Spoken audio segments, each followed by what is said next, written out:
The Museum of Natural History in New York is a regular destination for Jody Neal and her two kids. Teaching her children about the environment and how global warming is affecting it is important to Jody, but she also doesn't want to alarm them.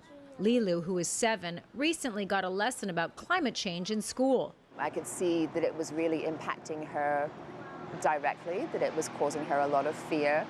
It was talk about the polar caps melting and rising sea levels that scared Lilu the most. The family lives near the water in New Jersey. She's really taking the stance that she wants us to take immediate action to move to somewhere with mountains, any ways that we can stop it. So I think it's something that she's very worried about just from the short sort of introduction that they've had in school. Awareness about climate change is growing, thanks mainly to younger people who have been marching around the world to draw attention to the issue. Schools and the media have been discussing it more too.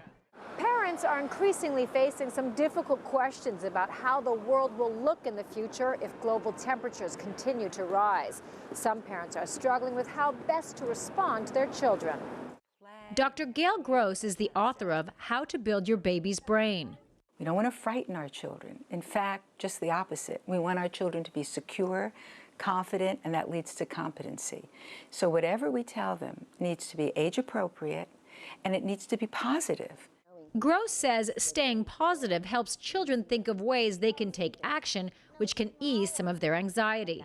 What can we do for Mother Earth?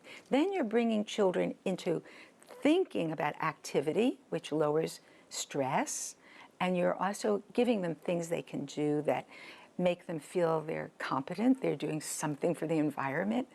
That's the way we should be talking about climate change with little children. Jody agrees. I think if it's introduced in a way that everyone has a part to play in really improving the situation, and small ways that we can all do that every single day, that would be a good way to ease them into the topic. And then once they get older, they can perhaps understand more of the magnitude that we're facing in regard to environmental impacts. Karina Huber, CGTN, New York.